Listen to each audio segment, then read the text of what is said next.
Welcome to On the Brink, a fresh lens to take you and your business to new heights. Hi, I'm Andi Simon, and I love to do podcasts to bring you interesting, important people to help you see, feel, and think in new ways. As you know, your brain hates to change. And so my job is to get you off the brink and begin to see opportunities, ideas, instructional, informational, inspirational ways to begin to think about yourself differently and to do it as well. So today I have an absolutely wonderful woman with me. And Vicki Baker has been very kind. Over the years, she's invited me to do remote classes for Albion University, Albion College. And she'll tell you more about the college and what she does there. But I've talked there many times now on Blue Ocean Strategy to her students. It reminds me of what it was like when I was an academic, and I spent 10 years as an academy person. I was an assistant professor, head of a department, making all those meetings and doing all kinds of things before I got into business. But the interesting part is what Vicki is doing to help others, particularly women, pursue their careers in a university or academic environment and why that's so hard. So a little bit about Vicki, and then she'll tell you about herself. Vicki Baker, Dr. Vicki Baker, is recognized as a top 100 visionary in education by the Global Forum for Education and Learning. She's at the forefront of innovation and strategy in faculty and leadership development. And when you hear her talk, you'll know why. And what's interesting is she and I both went to Penn State as a faculty member herself and Fulbright specialist alumna from the Utrecht in the Netherlands, which is a fabulous place to go. And her goal is to help faculty members and colleges and universities thrive. She earned her PhD in higher ed and her MS in management organization from Penn State. And I was an undergraduate there. So who knew that our paths had crossed? Because she works in Michigan now and I work in New York. But it's real important because she also holds a certificate in human resource management from Villanova and is a certified professional in HR from the Society for Human Resource Management. At Albion, she's the E. Maynard Aris Endowed Professor in Economics and Management, faculty director of the Albion College Community Collaborative, co-chair of the Economics and Management Department. Remember those meetings I mentioned when I was at the university? She spends her life in meetings, and I did too. But she's also the author of 90 peer-reviewed articles, invited works, chapters, and books, all kinds of books. I'll give you a sense of her books. She's developing faculty in liberal arts colleges, success after tenure, supporting mid-career faculty, charting your path to full, and I have a hunch that's to full professorship, and all kinds of interesting stuff. So Vicki, I'm so glad you're with me today. Thank you. Thank you, Andi. And I'm glad to be able to interact with you in this way. I've been so appreciative over the years of you joining us at Albion and supporting my students on Blue Ocean Strategy and how to carve their own path. So it's nice to be able to interact with you in this way. Tell the listener about your story. You clearly have wandered on a journey that's been fulfilling for you. I remember in the academic world, part of the growth is our own personal growth as well as the professional one. Who's Vicki Baker and what's your journey been like? Yeah, that's a great question. And I think that answer probably changes every day, right? If you asked me that question 2 years ago versus 2 years from now, it would probably look different. But in this very moment, I'm a proud mother of 2 children. I think that identity is on the forefront. My son is soon to be 8. My daughter is 9, so they're 19 months apart. And I actually started my life not thinking I would be in education of any kind. My mom was a teacher, kindergarten teacher for 35 years. My dad was a teacher. My grandfather, my mom's dad, was the superintendent of the school district we went to. My mom's sister was a teacher. My mom's brother was a teacher, became a principal. And I literally vowed I would never be a teacher. And so my undergrad degree is actually in engineering. And when I graduated from college, I moved to Ashland, Kentucky, and was an engineer in a steel mill. And I really enjoyed doing that. But then I also realized I didn't want to be a 55-year-old woman wearing steel-toe boots and a hard hat to work every day. So MBA looks really good. But I learned some critical lessons about relationships and communication and building those. That is a core foundation. And then, got my MBA. And from there, I moved to Boston and worked at Harvard Business School in executive education. Talk about a juxtaposition. We're working with Fortune 500 level executives here. And then I was working with generations of families in a steel mill. And again, there were some core lessons about humans, right, that I could take with it. But it was funny, the comparisons and the types of conversations I had in those environments. And I really remember being in awe of watching some of these faculty walk in the room and do their thing, right? There's a reason they have the reputations that they do. And so I was working on a second master's degree there, and it was my faculty member there that said, just go get your PhD. I really liked business and I liked higher education and knew I would marry those two areas. I just didn't know in what form or what ways. And she had recommended I apply for my PhD either at Penn State or Michigan for the program because they were the top two in the country. And I'm from Pennsylvania. So I thought, I'll try Penn State. If I get in, great. If not, then I'll stay here. And probably not surprisingly, the assistantship that I got put on was looking at learning outcomes for engineering education. So the background came into play. And a year after being there, I got an email 2 weeks before the fall semester started from the chair of the management department and said, rumor has it you have your MBA and rumor has it you used to work at Harvard Business School and exec ed. And I said, both of those rumors are true. And he said, would you be willing to meet with me? And I said, sure. And had a meeting, and he said, would you be willing to teach for us? And the class starts in 2 weeks. There's no book, there's no syllabus. And we just need you to get 5s and aboves on your teaching evaluation. The max was 7. He goes, and I don't need to have a conversation with you.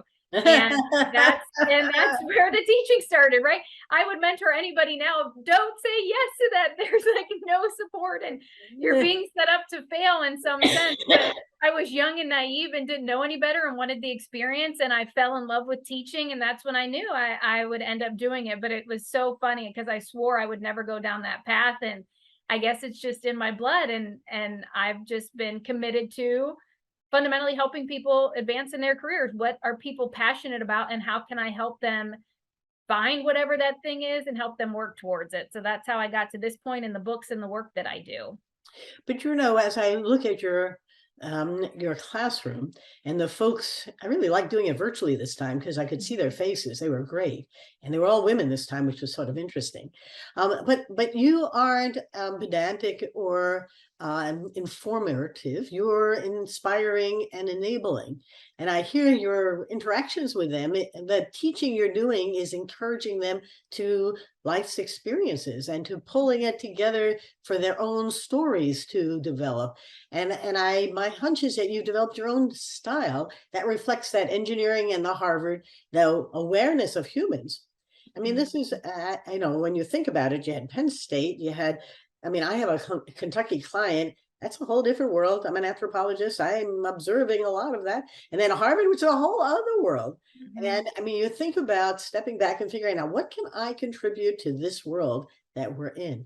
But now, so the topic that we want to talk about today is helping women in their career advancement. Because yours is hardly a path that others could easily follow, could they?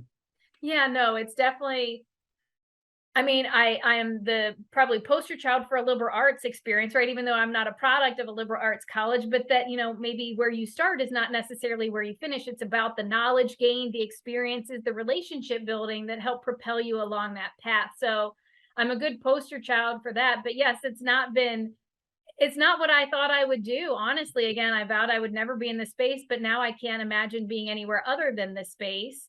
And as you know, it definitely affords you opportunities to engage with the bright young men and women that you get to see, that when you join us. And it's provided me a really unique vantage point where I can do the consulting work with academics, particularly women academics, who are trying to answer that what's next question, right? That mid-career in work, mid-career in life. I've got responsibilities at home and personal considerations that matter, right? And especially highlighted from the pandemic where people are making clear choices about their values and what matters and what doesn't. And so I've been very fortunate to be able to have that experience, but to also get, the unique vantage point with everybody. But yes, it's not a path that somebody would say, yes, that there's a clear-cut direction and I can go that route. Or they can say, be open to opportunities and let the serendipity become part of your life. Enjoy it, embrace it. Some will work and some won't. Who would have thought that your course at Penn State would have been the right one? But now that you're counseling other women, and I have my book out, Rethink Smashing the Myths of Women in Business, so we can compare a lot of notes. But there isn't a woman I know who has a simple, easy trip to wherever they're going. And it's a different trip than the men. The men who I coach have different concerns and issues, but the women also are tackling all kinds of other societal I won't call them hurdles or glass ceilings or anything else. They're just that society and Mm-hmm. themselves. And I have a hunch when you coach them or listen to them and write your stuff on them, there's some things that keep popping out. So, share with our listeners, 3 or 4 major issues that arise when a woman is looking at what's next. Yeah, that's a really important question, and a theme that seems to surface consistently with the women academics that I coach. And again, right? These are bright women. You've pursued, what it takes to get to that level. There's a level of grit, determination, discipline, intelligence, sacrifice to get there. So this, they didn't get to this point of what's next without putting a lot of work into it. And yet the number one of the top 1 or 2 issues that always come up is, I'm not sure if I'm ready, right? They're often coming to me as they're thinking about advancing in their career. So the first question is, do I have an interest in advancing from associate to full? And I have found some people opt out of that, men and women, for a variety of very valid reasons. You also know you left the academy for various Yes. reasons, right? So I don't make the assumption that everybody wants to advance. I make the assumption people want to feel fulfilled in their career. So how do we make that happen? But for those who have advancement on the radar, there's always that question of, do I even want to do it, right? I've sacrificed so much as a PhD student, as an early career faculty member to get tenure. Often with women, I hear, I've sacrificed so much already. I don't know if I'm interested in doing that anymore. I've had one woman tell me, my marriage took such a hit, I don't know if it could withstand me going to full professorship. Some say, I might consider it once my children are in school, right? I've got to postpone it. So there's the first question of, do I even have an interest? And if there is even a remote interest, the next question or issue I hear is, I don't know if I'm ready. Right. And then my response is, well, what's causing you to wonder if you're ready? Is somebody having an explicit conversation with you? Or is this your own feeling of inadequacy, or, that you just are placing these invisible, unrealistic expectations on you, right? Like, what does the faculty handbook say at your institution? And if you're meeting that, why would you still think that you're not ready? So I do think, back to your point, Andi, those societal cultural cues, right? That are, either very explicit, where we do see those systemic barriers in business and in higher education, but also those kind of invisible ones that are those societal expectations about, wait your turn, maybe you're not ready to go up yet. And so oftentimes it's not an explicit conversation that this woman has had, but there's enough of those societal or institutional cues that are just causing them to hesitate. And some of it is also a lack of self-confidence or feelings of self-worth, that they're not worthy or ready yet. So I spend a lot of my time trying to tease that out with them, and then also help them overcome it and put some solid strategies in place that help them feel more ready and comfortable moving forward. What's interesting, Vicki, is as I'm listening to you, I'm writing my next book on 100 trailblazing women and the wisdom they can share. And one woman who I interviewed said very explicitly that you ought to surround yourself with a team who support you, because when you have that doubt, they will help you see your future. And the second thing is, raise your hand. Why, and this is for women in business, it's equally for women in any field, the resistance or reluctance to feel they are ready for, they are appropriate to, if they want me, they'll come and find me. You're making it difficult, because what they're looking for is someone who wants to lead, and a leader doesn't wait to be called upon. Now, it may be the wrong time. You may not get it. It may hurt a little bit because you push yourself out there and it didn't happen. Could be all kinds of things. On the other hand, if not you, then who? And if not now, then when? And how will you ever get past the hurdles that are keeping you back? Some of the other things that you advise these women, because I have a hunch our listeners might all be asking themselves as they come out of the pandemic, what is next? Some things. Yeah, so we do some just activities, right? And I'm a big fan of, and I did this myself with the pandemic, just what matters to me and why. What do I want my contribution to be, right? And so that serves as a really good litmus test with me.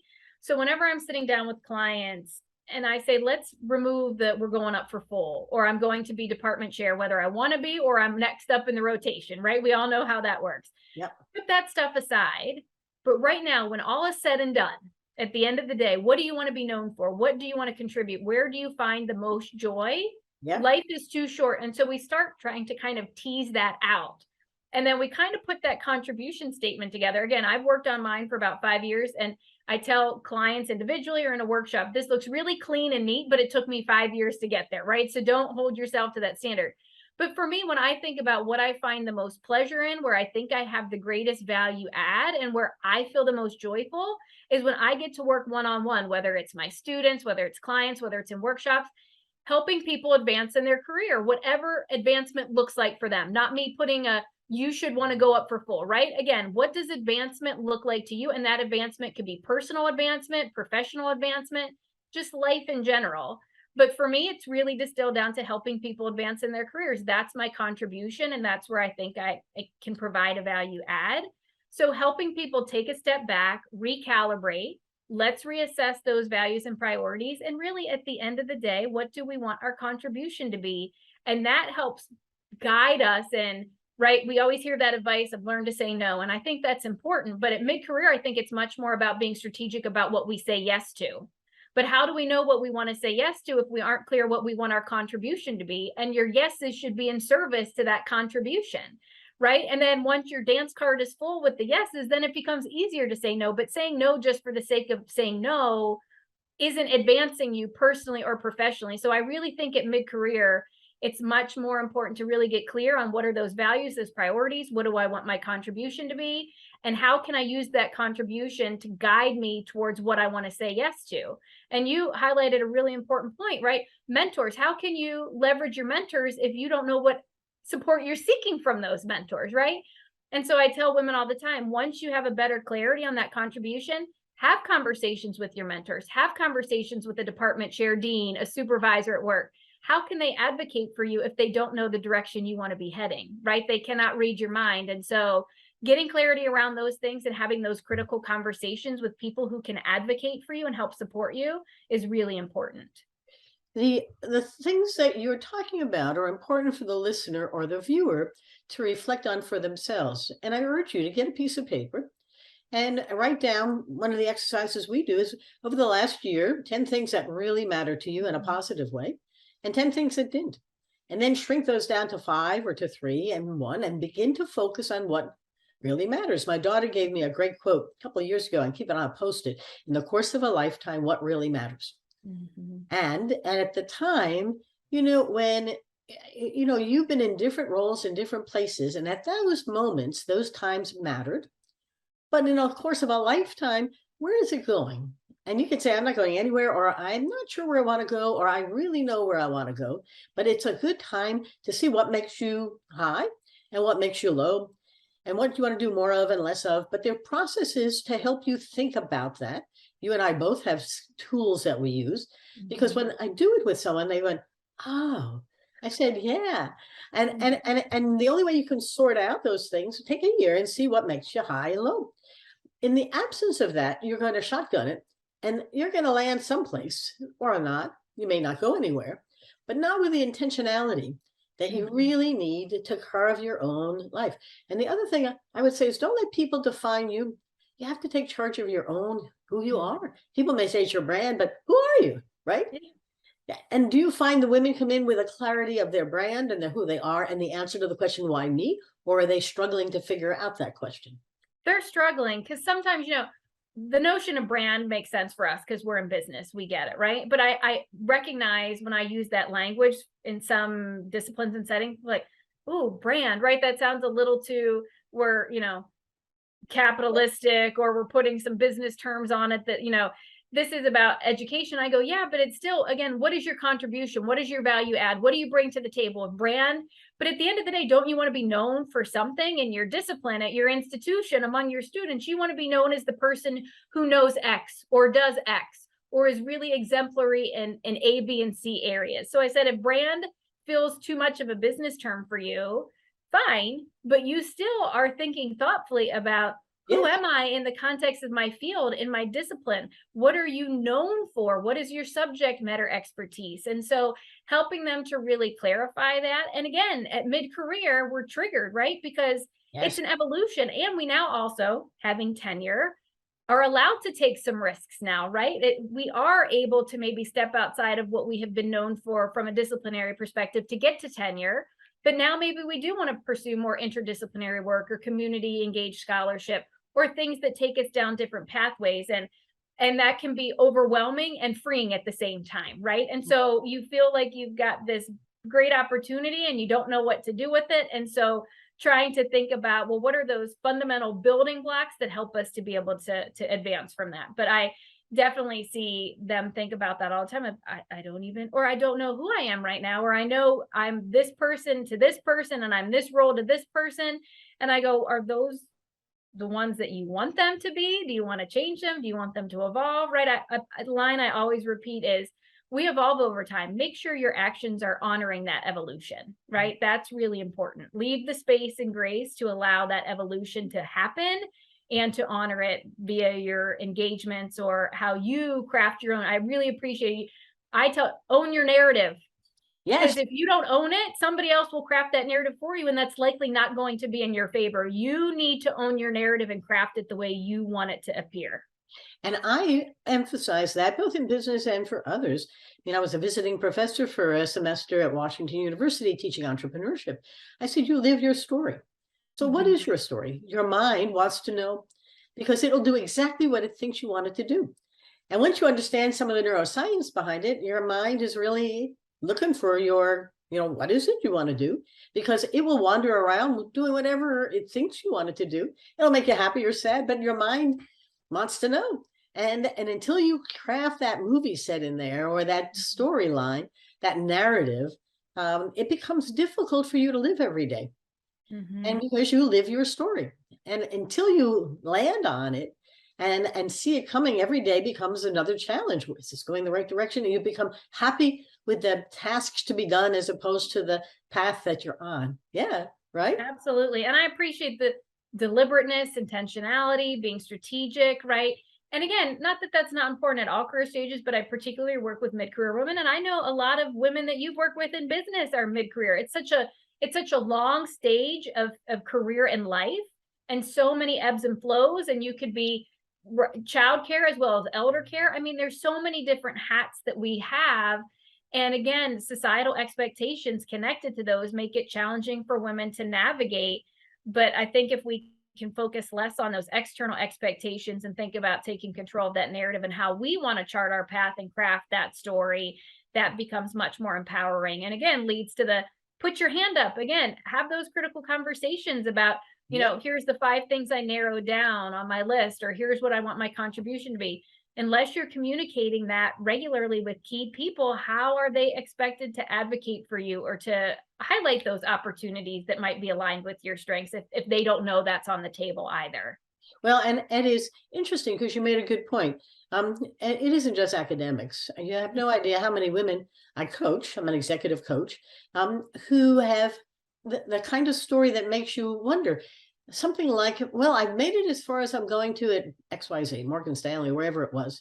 And I'm pretty good at what I do, but I have no idea where I'm going.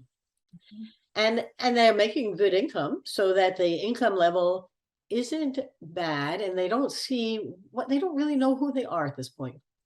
And that lack of knowing who I am and what I want to do troubles me as I work with them, because there's nobody holding you back but you.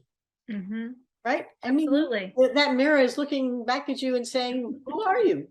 And what do you want to do? And then I have somebody who I love to coach, and she's learning that her after work activities have become more fulfilling than her work ones. And I said, that's okay. You can have a side hustle of some kind, or a not-for-profit, or whatever gives you pleasure, without necessarily turning to that as your income stream. There are ways of balancing your life. But you have to decide. Nobody's going to decide for you. And if you let them, you're going to have some real painful moments, right? Absolutely. Absolutely. And even for me, right? My home base is Albion College, and I'm a professor here, right? But I have the great opportunity to do the consulting work I do and the coaching. And that allows me, all right, because nobody loves their job 100% of the time. And there's challenges, right? Challenges with leadership, challenges with direction and vision and all of those things. And And it can get overwhelming and exhausting at times. And so when I find myself maybe being in a space where I feel less energized by my work at Albion, I've got these opportunities to meet and support these other women and work with these other institutional leaders. And then it also gives you, and you probably experience this too, right? You realize the grass isn't always greener on the other side of the fence. And sometimes you're hearing of other institutional policies and practices that are even more prohibitive to women advancing in their career. So then I can come back at Albion and go, hey, it is way worse. So and so, right? Let us not complain anymore about this issue. Yes, there's room to improve, but it can always be worse and it can always be better, right? So I'm very appreciative that I am in this position, that I have the benefit and the stability of a home base, while also having this great opportunity to engage across the academy and with such diverse faculty, that it really does keep you grounded and centered of again, what matters. And these are all humans, right? These are all humans Yep. at the end of the day who just want to feel fulfilled and want to feel like they matter and want to feel like they're making a difference. And that's really fundamentally what it comes down to. I have one question for you, and then we'll probably go to a wrap up. But I'm watching and working with companies where the words diversity, equity, inclusion have become top of mind. Suba Barry Sarah Mont has a great research that 80% of the companies said DE&I matters, but only 30% are doing something. As you're thinking about the universities, the colleges, and the academic world, are there efforts going on to change the attitude towards making it easier for, because one of the things I saw in the university world was that the leadership were all men and the women were all the worker bees. And I have a friend who's in the staffing industry, and he's lamenting the fact that all the managers of all the offices are men and all the women are doing the recruiting. So we've just moved ourselves into another blue collar worker bee place, and we're not running the sewing machines, but we're doing all the teaching, but not the leadership. Are you seeing universities beginning to rise to the occasion or run away from it, or anything that you were out there seeing, or nothing much?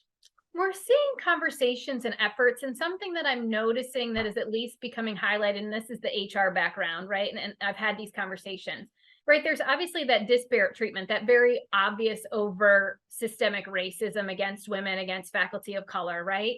And so institutions are doing a better job. To say that it's eliminated would be a disservice. That's not accurate, but we're moving the needle there.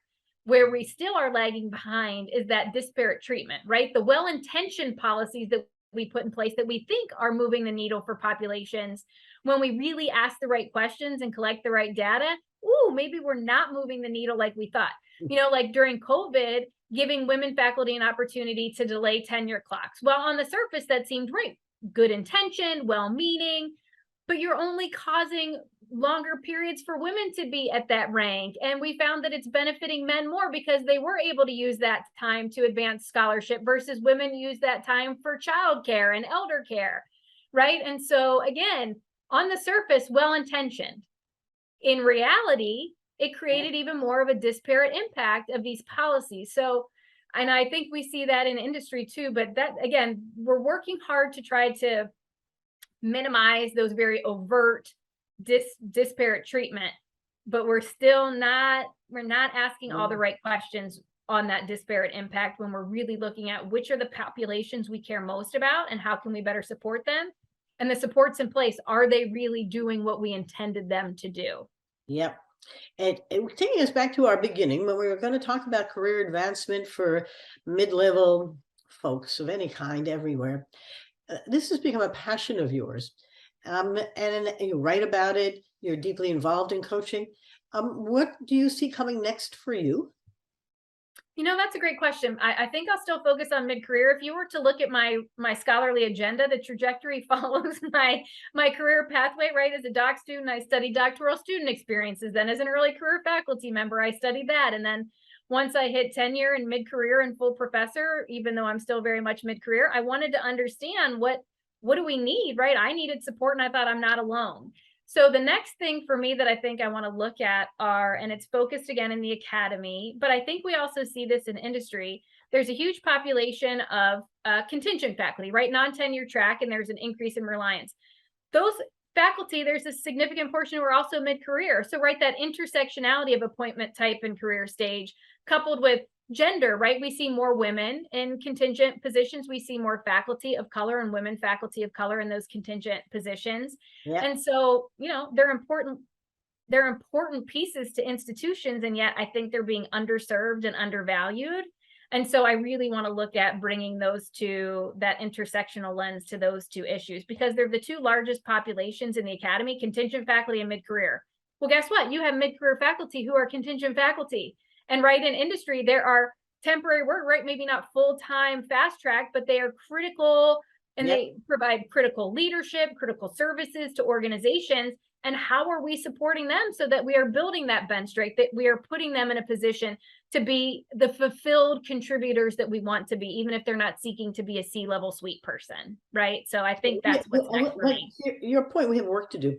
Yeah, because the way our society has enabled industry as well as the academy to grow is, and not necessarily with equity and inclusion, as opposed to the gig economy was a third of our workforce before the pandemic. I have no idea what it is now, but I'm watching as people are making choices. They're putting the responsibility on themselves, but the institutions have to wake up to the fact that they have to change to begin to provide a better place, or even not going to the institutions. I mean, college enrollments are struggling because the number of kids graduating from high school is not in the rise, but in many places decline. So what's our purpose, and how do we help that mid-level diverse workforce, expand and use us? What's our role? Big questions. One or two things you want our listeners not to forget. It's about time to wrap up. Yep, absolutely. So I think really take that step back and think about those values, priorities, that contribution. I think that becomes that foundation that we build on. And number two, control your narrative, right? This is your opportunity to really craft that. And what do you want to be known for? And you take control of that. I think that's so important for any listener, male or female, but particularly women who are at that mid-career stage and trying to grapple with the what's next. Don't overcomplicate it. Put those building blocks in place and work through it. So that's what I would want the listeners and the watchers to walk away. I don't mean to cut you off. I'm sorry. I have your two great ones. Your mind wants to know exactly what you want it to do. Understand that and begin to craft a story that narrative helps you live every day going someplace. And don't forget Oprah and her small wins, steps at a time, because you can't move a battleship with an oar, but make sure you know where you're going. Or every day we'll just wander around and you wonder, did I move forward, or did I just get through the day? And I know people love to live in the moment, but when you're in a career, life is a career, how do you move it? I've been so fortunate to know Vicki Baker, and the Michigan College Alliance I thank for the introduction. And it's just been fun working with her classes, even remotely. It's great. One day we may do it in person, and I don't know what will happen. Will it be good or not good? But for my listeners and my viewers, thank you for coming. Remember, I told you you've accelerated us into the top 5% of global podcasts. It's truly an honor. You send me great ideas for people who we should have. And I think that the more we engage and co-create the podcast experience, the more you're going to find it worthwhile. I have people who contact us from across the world, just loved your podcast with fill in the name. And who knew? But I do know that our job is to help you see, feel, and think in new ways. And that's what we do. We do that as a consultant. Our business is over 20 years old now. And that's how we help our clients see things through a fresh lens. Our two books, On the Brink, A Fresh Lens to Take Your Business to New Heights, of which this is named after, and Rethink, Smashing the Myths of Women in Business, are all at Amazon and waiting for you. And both have won awards. It's interesting. Book writing is interesting. My third one's coming, and it should be out by the fall of 2023. I'm not going to tell you the name, but I'm very excited about it. And then who knows what's next on my career path? Will I be mid-career, or I don't think I'm ever going to peak? And somebody said to me, when are you going to retire? I said, I did that 30 years ago. I've yet to figure out what that all means, other than life's a journey and let's enjoy the trip. Thanks, Vicki. Thanks for talking today. Thanks, Andi. I appreciate it. Bye-bye now.